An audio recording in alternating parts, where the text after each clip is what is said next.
Does the Bible ever mention roles for males and females?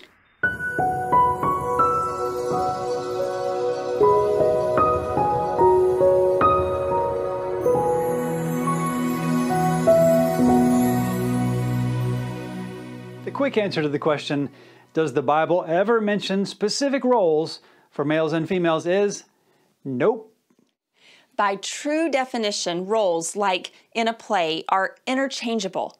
Multiple people can do the same job. Different actors can play a character. A woman or man can mow the grass, a man or woman can pay the bills, a woman or man can cook the meals. A man or woman can lead a company. A woman or man can author a book. A dad or a mom can change a diaper. A dad or mom can read the bedtime story. A man or a woman can lead a Bible study. Men or women can become pilots, teachers, doctors, nurses, social workers, missionaries, professional athletes, and more. Now, we will not argue that men and women can all do everything. Obviously, a man cannot birth a child and a man cannot nurse a child. These tasks, obviously, only a woman can do, and she has the potential to do those tasks based on her biology. In Genesis 1 and 2, the man and woman are both commanded to fill the earth. In this cultural mandate, the man and woman are told to spread throughout all of the earth and fill it full. All jobs, all professions, all domains of life. Those who do well in math and science may lean more towards engineering or medicine, while others might lean more towards the arts or education. But those leanings are based on talents, and they're based on interest, and often based on spiritual gifts. The problem arises when people claim Scripture teaches that leadership is male, while submission is always female. These people seek to describe leadership role as fixed, permanent, and based on gender.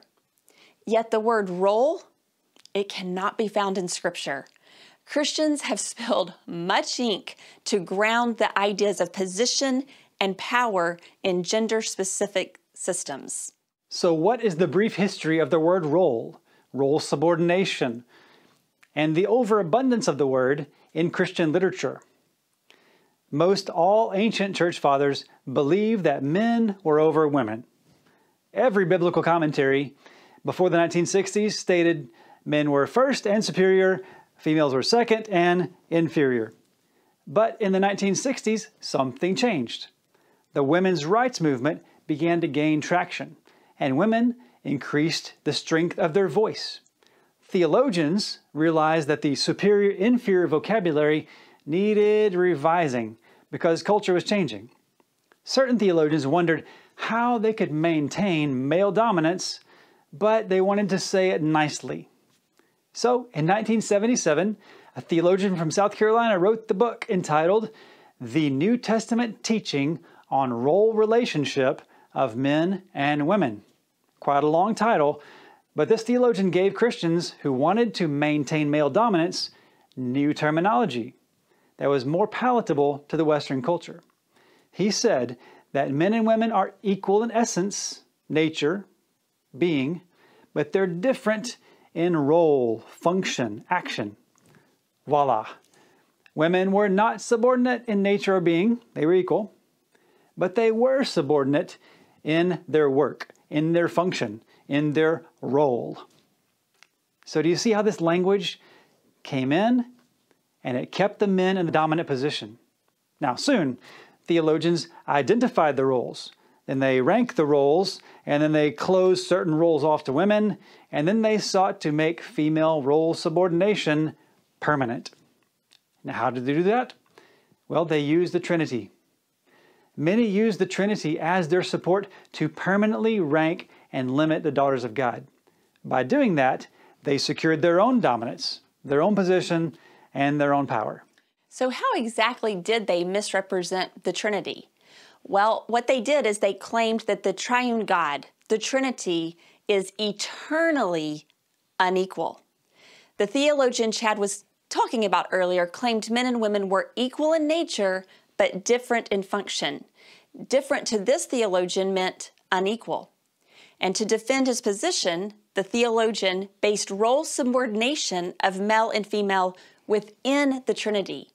He ranked the work of Father, Son, and Spirit, and then he claimed that the triune Godhead was eternally unequal in authority, power, and will.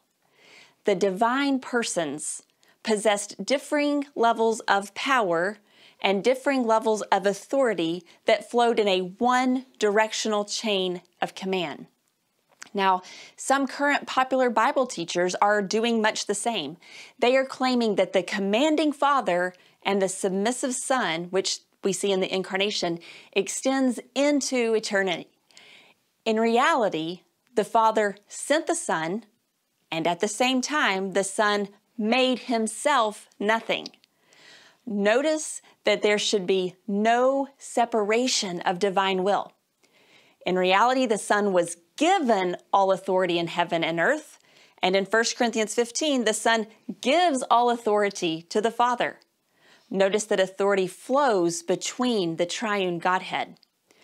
Beware, be careful of the Bible teacher who distorts the Trinity to defend their own position or permanent male dominance and female submission. So please, leave the Trinity alone. Roles is a terrible way to speak with theological accuracy. If you like roles vocabulary, I challenge you, talk about men and women without using the word role. Just eliminate it from your vocabulary. You can safely do that because it's not in the Bible. You know, men and women are certainly equal in essence and value. No question. From the beginning, God differentiated humanity by gender. Male and female are biologically differentiated. Now, God can choose to gift and empower men, and he can choose to gift and empower women as he so chooses. He looks at the heart, not at a person's gender. God created both male and female to share dominion in the world, and he wants both female and male to walk in humility and service to each other. God has a bigger passion, a bigger vision, and a bigger purpose, which his people miss when they fight about positions and power and authority. So please, join God's bigger dream to see the world reached with the gospel. In today's teaching, we spoke about a few different scriptures. Go back and look at those scriptures. What do they teach you about the nature and character of God? What do these verses show you about people? What is one thing that you can do today to obey? And whom can you share this teaching with? Until all know, run with it.